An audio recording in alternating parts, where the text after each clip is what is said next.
우리 다 같이 제목을 읽겠습니다. 물 위를 걷는 믿음. 예, 물 위를 걷는 믿음. 마태복음 14장 22절부터 32절까지 보겠습니다. 시작.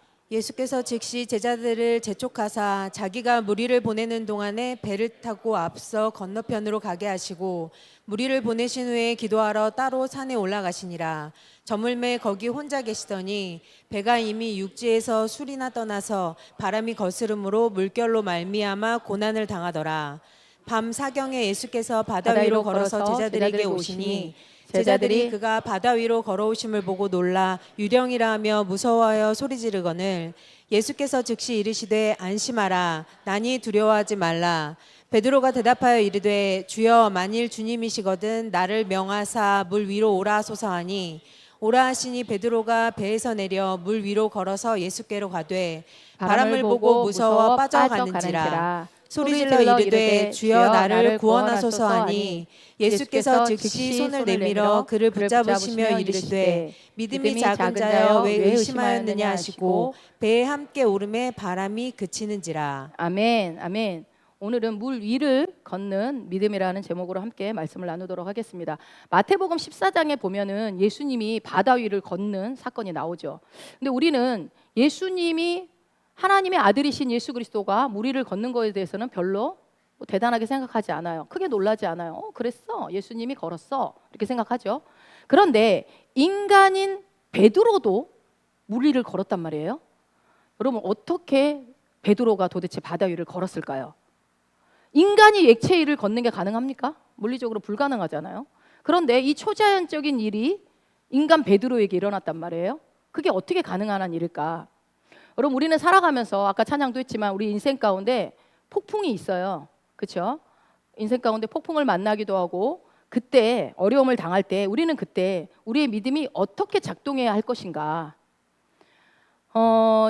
우리가 어떻게 준비되어져야 그런 갑자기 몰아치는 이 폭풍 속에서 우리는 어떻게 준비되고 반응해야 할 것인가? 오늘은 이 본문 말씀을 통해서 어떤 믿음이 우리로 하여금 폭풍 위를 물 위를 걸을 수 있게 하는지 그리고 어떻게 하나님의 기적이 우리의 삶에 실제가 되게 할 수 있는지 그것에 대해서 말씀을 나누도록 하겠습니다. 마태복음 먼저 14장 22절과 24절만 먼저 다시 한번 읽겠습니다. 예수께서 즉시 제자들을 재촉하사 자기가 무리를 보내는 동안에 배를 타고 앞서 건너편으로 가게 하시고 배가 이미 육지에서 술이나 떠나서 바람이 거스름으로 물결로 말미암아 고난을 당하더라. 아멘. 예수님이 이제 말씀을 마치시고 누구요? 예수님께서 제자들을 재촉했어요.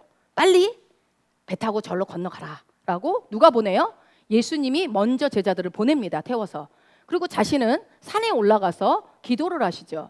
그런데 제자들이 탄 배가 바람을 만나서 바다 한가운데서 지금 고난을 당하고 있는 상황이 된 거예요. 여기서 우리가 알 수 있는 게 뭡니까 여러분? 주님이 보내셨어요. 주님이 보내셔서 주의 뜻대로 행했어요. 그런데도 뭘 만났어요? 폭풍을 만났다는 거예요. 그럴 수 있다라는 겁니다. 여러분.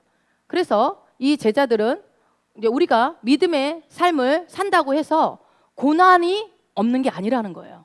고난에서 제외되는 인생이 되는 것이 아니라는 거죠.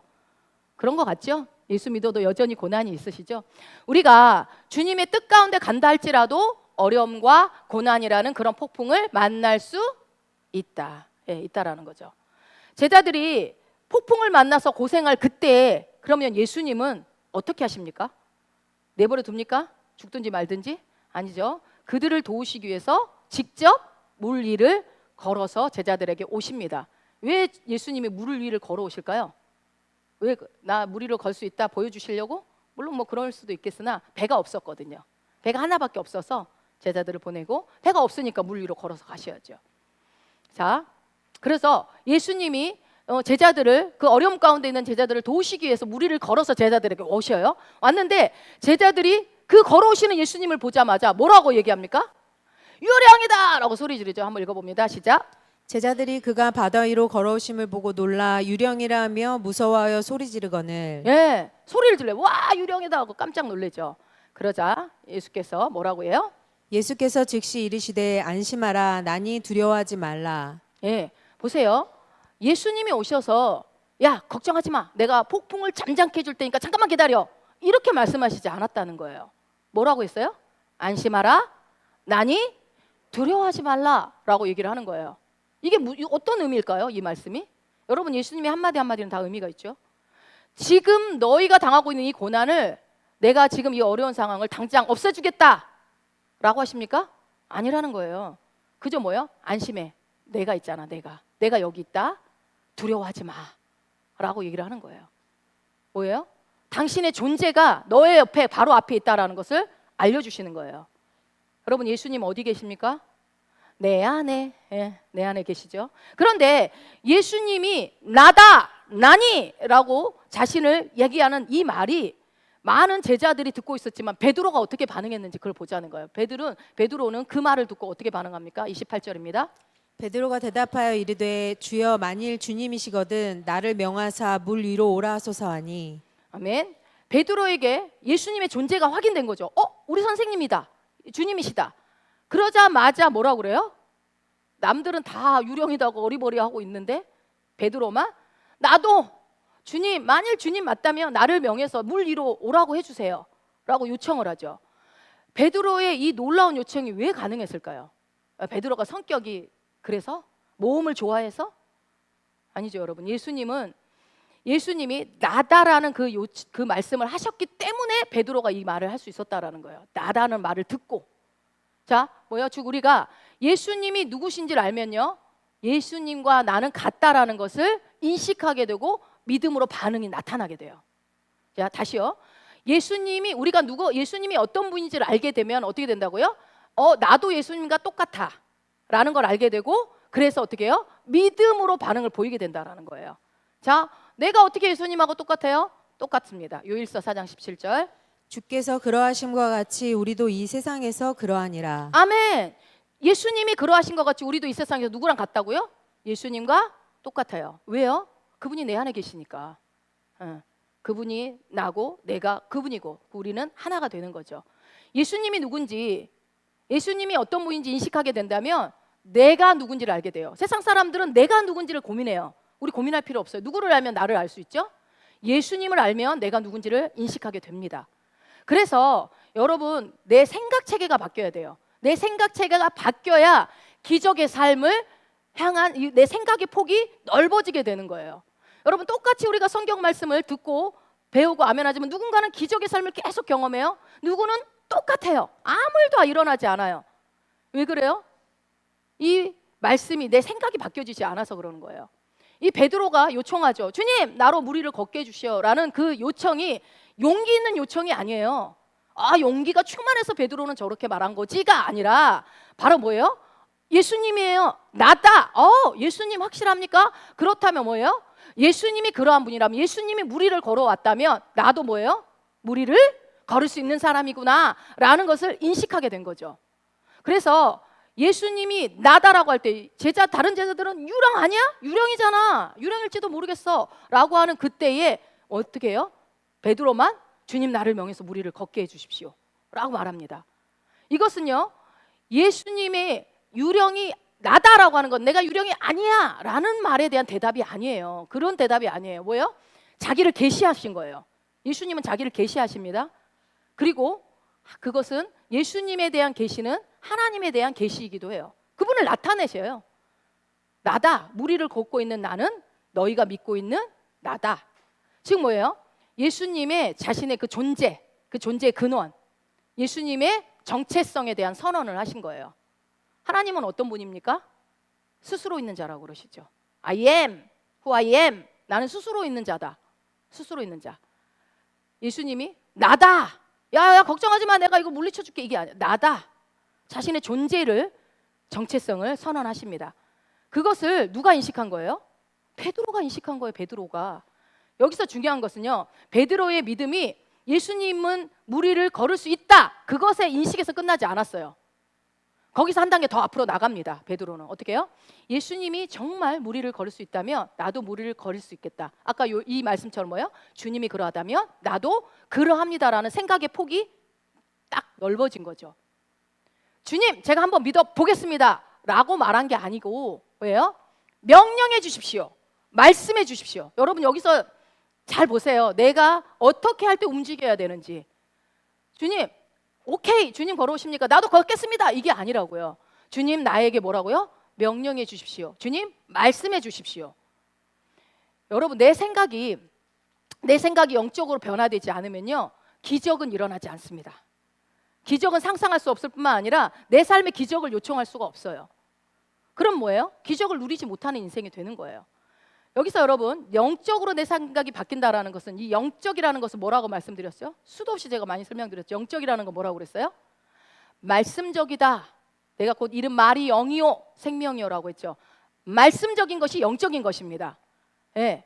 내 생각이 뭐와 동일하게 일치해야 돼요? 그러면 말씀과 동일하게 일치할 때 그 말씀의 능력이 내 삶에 나타나는 거죠. 근데 그렇지 않으면, 내 생각이 말씀과 일치하지 않으면 어떻게 해요? 말씀의 능력은 내 삶에 나타나지 않는 거죠. 그래서 지금 베드로 같이 그런 기적의 삶, 무리를 걷는 그 믿음의 삶, 그런 것들은요, 그리스도인들이 특권이거든요. 그리스도인들만 누릴 수 있는 특권의 삶인데, 그 삶을 누군가 그 많은 제자 중에 생각이 변화된 베드로만 누렸지 나머지는 누리지 못했다는 거예요. 그래서 뭐예요, 여러분? 제일 먼저 우리의 뭐가 변화돼야 된다? 예, 생각이 변화돼야 합니다. 말씀을 들을 때 여러분의 생각을, 육신의 생각은 빨리빨리 버리세요. 말씀의 생각으로 바꾸세요. 로마서 12장 2절입니다. 너희는 이 세대를 본받지 말고 오직 마음을 새롭게 함으로 변화를 받아 하나님의 선하시고 기뻐하시고 온전한 뜻이 무엇인지 분별하도록 하라. 아멘. 너희는 이 세대를, 이 세상을 본받지 말아라 라고 말씀을 하죠. 이 세대를 본받지 말아라 할 때, 본받는다라는 말이 헬라어로 시스케마티조라고 해요. 빨간 글씨 한번 읽어볼까요? 무슨 뜻이죠? 형태를 따라 틀을 잡는다. 네, 이 세대를 본받지 말아라는 거예요. 이 세상의 틀을 그대로 따라잡지 말아라. 세상이 제시하는 그 틀대로 너가 만들어지지 말아라 라고 지금 얘기를 하는 거예요. 이 세대를 본받지 말라는 얘기가. 자, 이해하기 쉽게 이것을 보시면 여러분이 훨씬 이해하기 쉽겠죠. 뭐예요? 맛있는 붕어빵. 근데 이 붕어빵은 틀에다가 반죽을 붓고 뭐 앙꼬를 뭘 넣든, 뭐 옥수수를 넣든 치즈를 넣든 단팥을 넣든, 모양은요, 속은 틀릴지 모르지만 모양은 똑같이 나옵니다. 무슨 모양으로? 붕어 모양으로. 예. 왜요? 왜 붕어 모양이 나오죠? 틀이 붕어 모양이니까. 이 틀이 이처럼 뭐예요? 내 생각이 세상의 생각과 똑같으면요, 내 생각이 세상의 생각과 똑같다는 건 뭐예요? 세상은요, 나 중심의 생각을 합니다. 내가 제일 소중해요. 나 중심의 생각. 그런 패턴, 우리 어떤 무늬를 패턴이라고 하죠. 패턴. 그런 걸 갖고 있다면 우리는 어떻게 돼요? 똑같은 붕어빵 수천 마리를 구워도 계속 이 똑같은 모양이 나오는 것처럼, 우리의 생각의 틀이 바뀌지 않으면 계속 어때요? 세상과 똑같은 모습으로 나타난다는 겁니다. 그러면 우리 삶에 기적이 나타날까요? 붕어가 낙지가 될 수 있을까요? 안 나타나겠죠. 기적의 삶을 누릴 수가 없다라는 거예요. 여러분, 우리는 말씀을 따라 사는 자들입니까? 예, 우리는 말씀을 따라 사는 자들입니다. 그러므로 우리가 로마서 12장 2절에 말씀하신 대로 무엇을 새롭게 하라고요? 예, 생각을 새롭게 하라. 새롭게 한다 해서 레노베이션이라고 그랬죠. 어떻게 해요? 헌 것은 그냥 다 뜯어서 버려버리고 새 걸로 말씀으로 채우라는 거예요. 완전한 변화. 살짝 고치는 거 말고 완전히 다 뜯어서 버리고 새로 바꾸는 거. 그래서 여기서는 뭐냐면요, 너희가 세대를 본받지 말고 오직 마음을 새롭게 함으로 변화를 받으라는 것은 뭐냐면, 인식의 틀을 바꾸라는 거예요. 틀을, 붕어빵 틀 말고 틀을 바꾸라는 거예요. 그럼 여기서 마음은 뭐예요? 하트입니까? 하트가 아니라 뭐라고요? 마인드는 뭐예요? 생각입니다. 생각. 내 생각체계, 내 사고방식. 내가 사고방식을 예수님과 같은 생각으로 새롭게 하라는 거예요. 그래서 어떻게 해요? 내가 예수님과 같은 생각으로 내가 새롭게 하기만 하면, 말씀을 받기만 하면, 아멘, 그렇습니다, 말씀이 옳습니다 라고 받기만 하면, 변화는요, 내가 변화하는 거예요? 아니죠. 뭐라고 되어 있어요? 변화를 받으라고 되어 있어요. 변화는 받는 거예요. 내가 변화하는 게 아니에요. 예, 예수님과 같은 생각으로 내 생각을 새롭게 하기만 하면 변화는 받아지는 거예요. 변화는 그냥 자연스럽게 찾아오는 거예요. 그리고 변화를 받은 나는 어떤 삶을 살게 돼요? 하나님의 선하시고 기뻐하시고 온전하신 뜻을 분별하는 자로 살아가게 되는 것입니다. 믿습니까? 예, 아멘. 그래서요, 우리가 세상이나 옛사람의 그 생각의 패턴을요 갖고 살면요, 계속 그 패턴만 나와요. 어떻게 세상의 옛사람의 패턴은, 세상의 패턴은 어떤 거냐면요, 하나님의 아들이 예수님이니까 그게 가능했지. 인간이 어떻게 액체를 걸어? 어떻게 무리를 걸어? 그게 말이 돼? 야, 이건 신화야, 신화 이야기지. 어떻게 예수님처럼 내가 해? 뭐예요? 하나님이 하시면 기적이지만 내가 하면 무모한 일이라고 생각을 해요. 저 말씀은 나하고는 해당 사항이 없어. 근데 여러분, 말씀은 우리 모두에게 주신 말씀이죠. 그런 거예요. 왜? 생각이 안 바꿔주면. 이러한 생각의 틀에서는 기적은요, 구경거리예요. 아, 저 사람 기적이 일어났구나. 와, 우리 최다혜 집사 그 혹이 없어져 버렸어? 아, 신기하다, 신기하다. 나한테는 해당 사항 없어. 아, 우리 조혜성 장로님 어깨가 붙어버렸어? 야, 그 우연이겠지. 원래 MRI를 잘못 찍었겠지. 왜요? 왜 말씀이 그렇다는 거는 안 믿고 왜 세상에 의사가 잘못됐다, 우연히 사라졌다, 왜 자꾸 그렇게 보죠? 여기 계신 분이 그렇다는 게 아니라 많은 사람들이. 여러분, 우리는 신약 시대를, 새 언약의 시대를 살아가고 있는 사람들이에요. 그렇죠? 이 새 언약을 받은, 하나님이 예수 그리스도로 말미암아 새 언약을 받은 우리는요, 생각의 패턴이 달라져야 해요. 예수님은 나의 뭐가 돼요? 머리입니다. 여러분, 머리가 모든 걸 주관하죠. 예수님이 나의 머리예요. 그분이 또 나는 그분의 몸입니다.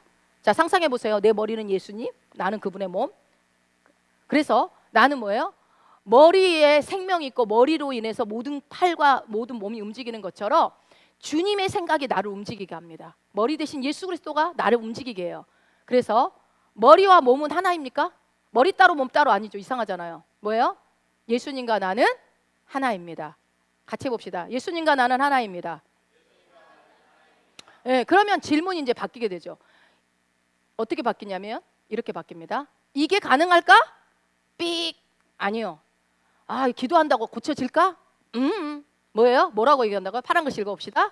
주님 말씀해 주십시오. 예, 베드로처럼 주님 나에게 명하여 주십시오. 주님 말씀해 주십시오. 주님이 말씀하시면 된다고 믿는 거예요. 아멘? 예.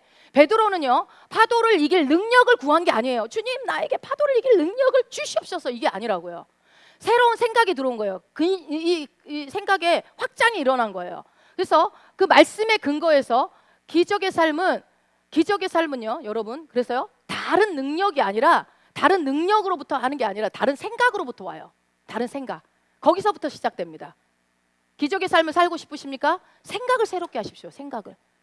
즉 뭐예요? 기적의 삶은 하나님이 더 많이 개입하는 삶이 아니에요. 하나님이 막 알아서 내 삶에 기적을 막 일으켜줘, 이게 아니라 뭐예요? 이미 주어진 하나님의 실제를 내가 어떻게 인식하느냐. 이미 주어진 성경의 말씀, 이미 주님이 이루어 놓으신, 예수 그리스도를 통해서 이루어 놓으신 그 결과물들, 그래서 내가 누구고, 내가 무엇을 할 수 있고, 내가 무엇을 가지고 있는지, 그것을 알 때 내 삶의 모든 변화들이 일어나는 거예요. 그래서 여러분 같이 읽어봅니다. 생각을 새롭게 하라는 것은 긍정적인 생각을 하라는 것이 아니고 예수님과 분리해서 생각하지 말라는 것이다. 아멘. 예. 그저 긍정적인 생각, 신념을 하는 긍정적인 생각이 아닙니다. 뭐예요? 예수님과 분리하지 말라는 거예요. 근데 내가 예수님이 내 머리가 예수님이라고 안다면, 그걸 믿는다면 어떻게 분리가 돼요? 머리의 생각대로 내 몸이 움직이게 당연하죠. 그죠? 그래서 베드로가 물 위를 걸을 수 있었던 이유는요, 믿음이 이딴 맛이 커서가 아니에요. 뭐예요? 예수님을 보는 순간 자기 자신이 인식되어진 거예요. 아, 나는 예수님처럼 할 수 있는 자구나. 이것이 바로 생각을 새롭게 하는 것이고 기적을 경험할 수 있는 내 생각을 확장하는 방법입니다. 확장하는 거예요. 여러분, 여러분의 생각을 확장하는 삶이 되시기를 축복합니다. 예, 생각을 말씀으로 계속 확장하십시오. 계속해서 봅니다. 마태복음 14장 29절. 오라 하시니 베드로가 배에서 내려 물 위로 걸어서 예수께로 가되. 예, 우리는 이 말씀을 보면 항상 그래요. 와, 베드로 용기 있다. 물 위를 걷는 장면만 막 그것만 보면서 자꾸 베드로의 용기나 담대함을 막 칭찬하고 얘기를 하죠. 와, 믿음 좋다. 어떻게 저 상황에서 저 파도가 몰아치는데 내려갈 생각을 하지? 이런 생각을 한다는 거죠. 그런데 성경을 자세히 보면요, 베드로의 출발점은 믿음의 크기가 아니에요. 믿음이 커서 배에서 내려서 물 위로 간 게 아니에요. 뭐라고요? 말씀 때문입니다. 예수님이 뭐라고 했게요? 오라. 이 오라라는 말씀 때문이에요. 믿음이 커서 간 게 아니라고요. 말씀을 근거로, 아, 나 믿음이 없어서 나는 내 삶의 기적이 아니요. 그 말씀에 반응하시라고요. 네. 그 말씀을 근거로, 그 말씀이 베드로에게 임했기 때문에 베드로는 물 위를 걷게 된 거예요. 어떤 말씀? 오라. 그래서 여러분, 믿음의 시작은요, 한번 읽어봅시다. 믿음의 시작은 내가 할 수 있느냐 없느냐가 아니라 주님이 뭐라고 말씀하셨는가이다. 아멘. 예. 믿음은 내가 할 수 있을까 없을까 이 고민할 필요도 없어요. 난 믿음이 없는데, 나 성경 모르는데, 나는 신앙생활 몇 년밖에 전혀. 뭐라고요? 주님이 뭐라고 말씀하시냐. 주님의 말씀이 중요하다는 겁니다. 여기서부터 우리의 믿음은 시작이 되는 것입니다. 아멘. 여러분 그렇게 시작하실 것입니까? 예. 그래서 그리스도인이란 더 긍정적인 사람이 되는 게 아니에요. 더 강한 의지를 가진 사람이 되는 게 아니에요. 내가 작정해서 1년 내내 이렇게 기도를 열심히 하리라 해서 막 의지를 가진 사람이 되는 게 아니라고요. 그리스도인은 뭐라고요? 다시 한번 큰 소리를, 어디 밥 안 드시고 오셨어요? 다시 한번. 그리스도인은 하나님의 말씀을 기준으로 살아가는 존재입니다. 예, 아멘, 아멘. 그리스도인들은 말씀이 기준입니다. 하나님의 말씀을 기준으로 삼으면 틀릴 일이 없어요. 망할 일이 없어요. 실패할 일이 없어요. 오직 말씀을 기준으로 살아가는 거죠. 그래서 이전에 나는 상황에 영향받아. 막 파도가 몰아치니까 나는 못 가겠어. 이 상황에 영향받고, 이전에 나는 환경의 지배를 받습니다. 이전에 나는 내 마음이 동하지 않아. 내 느낌이, 내 감정이 그랬다고 한다면, 내가 그리스도인이라고, 내가 그리스도인으로 되었다라고 믿는 그 사람은요, 뭐예요? 뭐가 나를 움직이게 해요? 말씀이 나를 설득합니다. 말씀이 나를 설득하는 그런 존재가 되는 거예요. 그래서 베드로가 예수님께서 오라 하는 그 순간에, 야 오라, 그러니까 한순 그 순간에 오케이, 하나님 말씀에 아멘 한 거죠. 아멘. 설득이 됐어요, 베드로가. 그리고서 물 위를 걷게 되는 최초의 인간이 됩니다. 여러분 물 위를 한번 걸어 보실래요? 예? 걷고 싶죠. 나는 걷고 싶습니다. 천국 가면 걸을 수 있을 거라고 믿습니다. 그래서 일단 믿음은 내 마음이 여러분 억지로 끌려가는 게 믿음이 아니에요. 억지로 막 앞에서 막 목사가 막 이렇게 하라니까 끌려가는 게 아니에요. 나는 할 수 있어, 그런 자기 신념이 아닙니다. 여러분 믿음은 뭐예요? 나는 할 수 있다, 나는 할 수 있다, 자기 암시 아닙니다. 뭐예요? 믿음은 말씀에 내 생각이 동의돼야 돼요.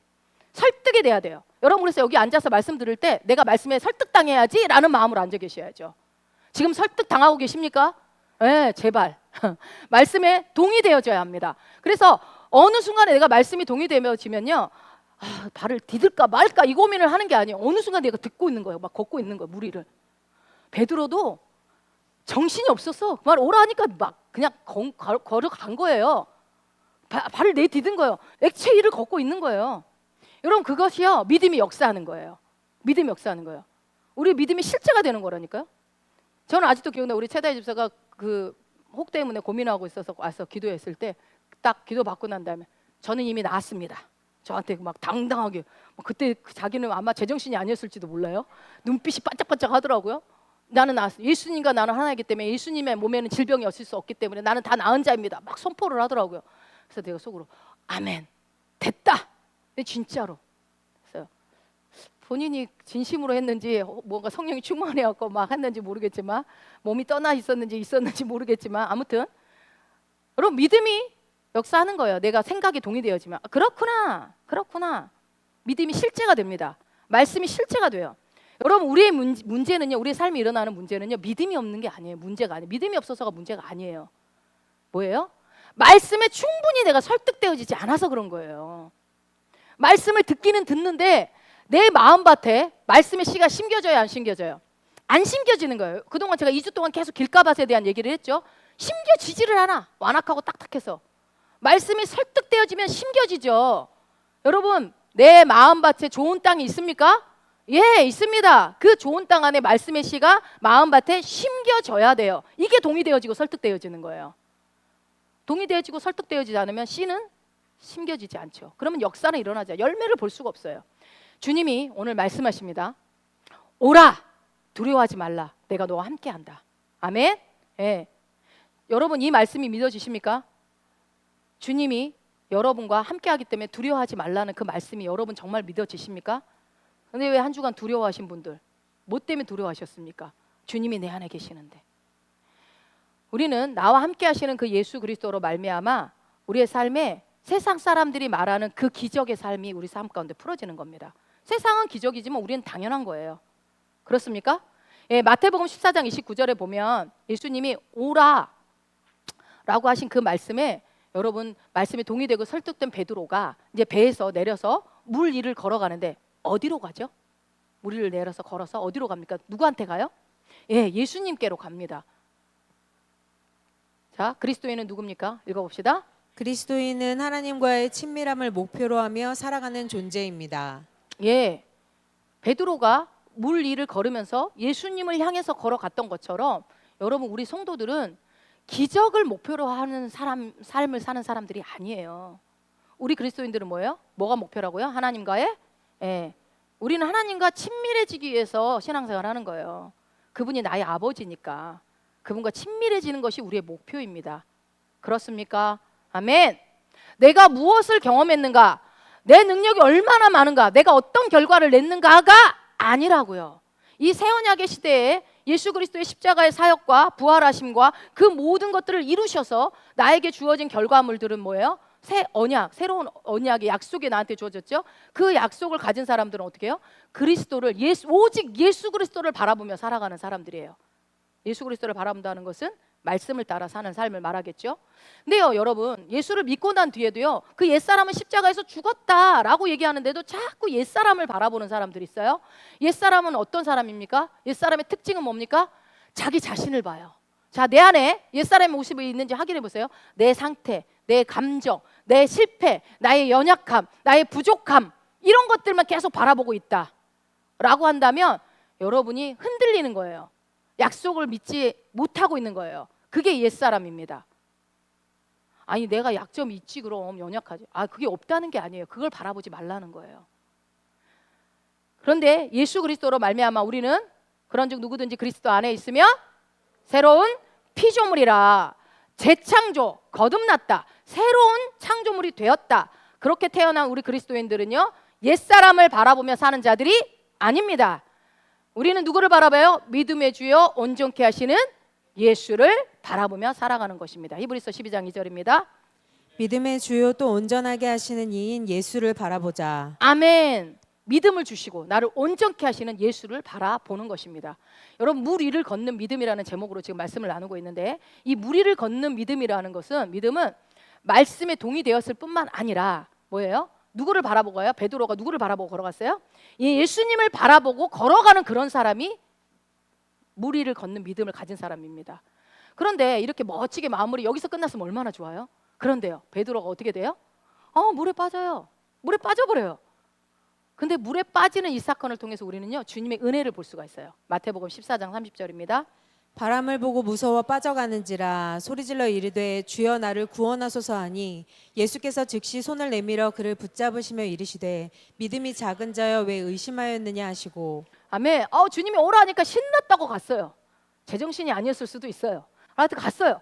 막 잘 걷던 베드로가 얼마 못 가서 뽕 빠집니다, 물에. 성경은 그 이유를 뭐라고 나와 있습니까? 성경은 뭐라고 나와 있어요? 바람을 보고 두려워한 거예요. 두려워한 거예요. 내가 여기 왜 내려왔지? 정신을 차려보니 물 위에 자기가 걷고 있는 거죠. 여러분, 그럼 여기서 질문. 베드로가 빠지는 그 순간에 바람이 몰아친 거죠? 아니죠. 뭐예요? 바람은 배에 있을 때부터 이미 폭풍은 몰아치고 있었어요. 그 순간 새로 생긴 바람이 아닙니다. 그 바람은 처음부터 있었습니다. 그런데 차이가 있다면 뭡니까? 베드로가 어느 순간에 예수를 바라보고 가던 그 시선이 누구를 본 거예요? 바람을 본 거예요. 파도를 본 거예요. 폭풍을 보기, 환경을 보기 시작한 거예요. 예수님을 볼 때는 물 위를 걸어가는 액체 위를 걷는 최초의 인간이 돼서 걸어갔는데, 그걸 기적을 경험했는데, 내 옛사람이 상황이나 문제나 나의 부족함이나 어떤 환경이나 내 감정의 문제에 시선을 돌렸을 때는 어떻게 돼요? 물에 뽕 꼬로록 빠지게 되는 상황이 된 거죠. 우리 그리스도인들은 여러분, 다시 한번 말씀드립니다. 예수 그리스도로 말미암아 새 언약, 새로운 약속을 받았어요. 그래서 우리는 새 약속을 받은 자의 관점으로 살아가야 합니다. 옛 관점으로 돌아가면 새 언약을 누리지 못해요. 언약은 유언이라고도 합니다. 유언은 가장 최근의 것만 효과를 봐요. 그래서 이 주님이 주신 유언, 언약, 새 약속은요, 그것은요, 옛날 거는 소용없어요. 새로 주신 것을 내가 믿음으로 취할 때 누리는 자가 되는 것입니다. 즉 뭐예요? 여러분 우리 영은요 완벽해요. 우리의 영은 이미 아무런 문제가 없고 완벽합니다. 근데 뭐가 문제예요? 변화되지 못한 내 혼, 우리의 생각, 내 지정의, 이것이요 영의 생각을 잘하다가 이렇게 말씀 들을 때는 아멘 하고 막 잘하다가 갑자기 혼의 생각으로 다시 돌아가네. 감각 지식으로 돌아가네. 그랬고 다시 자연적인 자연인으로 돌아가는 거예요, 여러분이. 근데 여러분 우리는요 영적인 존재예요. 왜? 하나님의 형상대로 지음받은 자이기 때문에 우리는 영적인 존재라고. 우리는 영입니다. 그래서 감각, 눈에 보이는 오감으로 감각으로 반응하면 안 돼요. 그것은 육신을 따라 사는 삶이에요. 그러나 나는 영이라고 믿으면 나는 영을 따르는 삶을 살아야 한다라는 것을 여러분이 인식하셔야 됩니다. 믿으십니까? 예, 그렇게 살 때만 생명과 평안이 있어요. 자, 읽어봅시다. 로마서 8장 6절. 육신의 생각은 사망이요 영의 생각은 생명과 평안이니라. 예, 생명과 평안이 없어요. 생명과 평안이 없는 건 육신의 생각을 할 때예요. 사망, 죽는 일만 있는 거예요. 자, 사람은 어떻게 되어 있습니까? 우리는 어떻게 구성이 되어 있어요? 영, 혼, 몸으로 구성되어 있어요. 나는 영이고 혼을 가지고 있고 몸 안에 삽니다. 바디. 예. 영혼 몸. 내 영은 그러면 영은요. 스피릿. 영은 이미 예수 그리스도 통해서 100% 완벽합니다. 내 안에 완벽한 영이 있습니다. 예수를 내가 믿은 자들은 100% 완벽한 영이 있죠. 그리고 이 소울. 이 혼의 생각을 갖고 내가 이 혼이 말씀에 동의하는 생각을 갖게 되면요. 그럼 어떻게 돼요? 영과 혼이 일치합니다. 그러면요, 이 일치된 영혼이 몸에게 영향을 미쳐요. 어떻게 해요? 영과 혼이 일치가 되면 바디, 내 물리적인 삶에 기적이 일어나요. 그러나 만약에 영과 혼이 일치하지 않아, 완벽한 예수 그리스도의 성령님 영은 완벽한 하나님의 영은 완벽한데 내 혼, 내 지정이는 맨날 감각에만 보이는 거, 느끼는 거, 뭐 만져지는 거, 들리는 거 이런 거에만 반응해. 그러면 내 영과 혼은 반대로 가겠죠. 육신의 생각을 따라가요. 내 혼이 자꾸만 세상의 시스템을 따라가요. 오히려 그래서 몸을 어떻게 하면 이쁘게 할까, 어떻게 하면 날씬하게 할까, 어떻게 하면 건강해 할까, 막 뭐 최고가 될까, 남보다 이쁘게, 이런 혼과 몸이 돼버리면요 영과 멀어지게 되는 거예요. 영적인 삶을 살 수가 없는 거죠. 예. 그래서 내 지정이가 이 내 오감에 따라 감각 지식으로만 반응하면요 영에게 영향을 받지 못합니다. 성령님이 내 안에 계셔서, 예수 그리스도의 영이 내 안에 계셔서 계속 아무리 얘기를 해도요 듣질 않아요. 내 혼이, 내 감정이, 내 생각이, 내 의지가 듣질 않아요. 말씀의 영향을 받지 못하는 존재가 되는 거예요. 그것이 길가예요. 길가. 딱딱하게 굳어지는 말. 그래서 우리는 뭐예요? 생각을 바꿔야 돼요. 생각. 어떻게 생각을? 영의 생각으로. 말씀에 동의하는 생각으로. 그래서 제가 늘 말씀하죠. 하나님의 말씀은 항상 옳습니다. 하나님의 말씀은 항상 옳습니다. 하나님의 말씀은 내 삶의 최고의 권위에 둡니다. 나는 말씀을 따라갑니다. 하나님이 그렇다고 하면 그렇습니다. 이 자세가 필요해요, 우리 안에. 자, 말씀에 동의되는 생각으로 바꾸시기를 원하십니까? 예, 아멘. 그러면 자, 이제 물에 빠진 베드로가 뭐라고 말했는지 한번 봅시다. 뭐라고 읽어봅시다. 바람을 보고 무서워 빠져가는지라 소리질러 이르되 주여 나를 구원하소서 하니 예수께서 즉시 손을 내밀어 그를 붙잡으시며 이르시되 믿음이 작은 자여 왜 의심하였느냐 하시고. 네, 주여 나를 구원하소서. 이제 물에 빠졌으니까 수영을 못했나 봐요. 하여튼 빠져서. 그러니까 어떻게 해요? 예수님이 어떻게 해요? 즉시. 예수님은요 우리가 어려운 가운데 있을 때 우리를 내팽겨 두는 분이 아니에요. 주님 나를 왜 버리셨습니까? 뭘 버려요? 내가 못 느끼는 거지. 즉시 손이 와요. 주님의 손이 즉시 손을 내밀어 그를 붙잡습니다. 이것이 주님의 은혜예요, 여러분. 은혜. 주님은 손을 내밀었는데 내가 이 손을 안 잡고 있는 경우가 많아. 여러분, 은혜의 사람은요 물에 안 빠지는 사람을 말하는 게 아니에요. 어떤 사람이 은혜의 사람이에요? 주님 손을 붙잡는 사람. 주님이 내민 손을 붙잡는 사람. 그리고 그 붙잡은 자는 예수님께 이렇게 말합니다. 예수님이 이렇게 말하죠. 그 붙잡힌 자에게, 야 믿음이 작은 자여. 뭐라고 그래요? 왜 의심하였느냐? 여러분, 이게 책망으로 들리십니까 혹시? 그러시면은 상처가 많으신 분이에요. 믿음이 작은 자여 왜 의심하였느냐? 이 말은 뭐냐면요 물에 빠졌다고 베드로를 정죄하거나 야단치는 말이 아닙니다. 무슨 말이에요? 야 베드로야, 아니 네 안에 있던 그 믿음 그 믿음으로 너 물에서 나와가지고 걸었던 그 믿음, 그 놀라운 믿음을 좀 끝까지 좀 사용 좀 하지. 아, 그랬으면 좋았을 텐데. 너무 아쉽구나. 이 안타까워서 하시는 말씀입니다, 주님이. 여기서 믿음이 작다라는 것은 양의 문제가 아니에요. 믿음이 작은 자예요. 그러니까 너는 믿음이 이만큼, 이 사람은 믿음이 이만큼, 양으로 생각하는, 아니요, 양이 아니라 뭐예요? 지속성의 문제예요. 지속의 문제. 네 믿음을 언제까지 지속할 것이냐. 예수님이 채찍에 맞음으로 나는 나음을 입었습니다. 이 질병 내 안에 있지만 나는 나을 수밖에 없어. 언제까지 믿을 거예요, 그 말씀을? 언제까지? 지속성. 왜 그걸 끝까지 가져가지 못했냐, 그렇게 물어보시는 거죠. 그리고 베드로는 예수님과 함께 배에 오릅니다. 14장 32절. 배에 함께 오름에 바람이 그치는지라. 할렐루야. 와, 성경에는 여러분 자세하게 설명하고 있진 않아요. 근데 가만히 생각해 보면 베드로가 물에 빠진 자리, 물에 빠진 자리는 배에서 좀 떨어진 자리였겠죠. 예수님을 향해서 걸어갔으니까. 몇 발자국 걸어간지는 몰라, 성경에 안 나와 있으니까요. 그런데 어느 정도 걸어갔을 거예요. 근데 베드로가 예수님이 내민 손을 붙잡고 다시 일어났을 때 어떻게 했을까요? 예수님이 구명조끼를 입혀줬을까요? 아니죠. 어떻게 했을까요? 다시 배로 돌아갔잖아요. 배에 함께 오른다고 했잖아요. 그럼 어떻게 해요?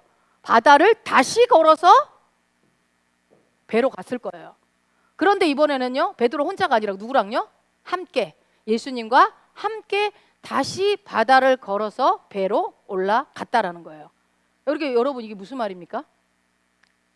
내가 물에 한번 빠졌다고 끝나는 게 아니라고요. 여러분, 우리 물에 빠질 수 있어요.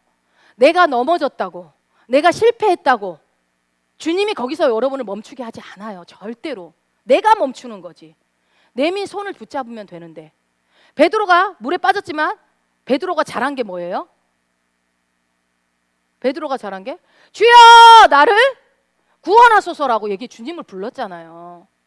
그러니까 그 말을 듣고 주님이 즉시 손을 내밀었잖아요. 그래서 그 손을 붙잡고 함께 걸어서 배로 다시 돌아왔단 말이에요. 여러분, 사랑하는 열방 베델교회 성도 여러분, 넘어져도 괜찮습니다. 물에 빠져도 괜찮습니다. 빠질 수 있습니다. 중요한 것은, 여러분 말씀 다 끝나가요. 집중하세요. 그때입니다. 그때 힘들고 어려운 그 순간, 그때 누구를 부르라고요? 네, 주님을 부르세요. 주님을 부르세요. 그리고 뭐 하라고요? 주님이 내민 그 손을 붙잡으세요. 그리고 나서 뭐라고요? 주님과 함께 걸으세요. 주님과 함께 걸어가면 됩니다. 여러분, 신앙생활 어렵습니까? 아니, 이게 제가 단순하게 말씀드리잖아요.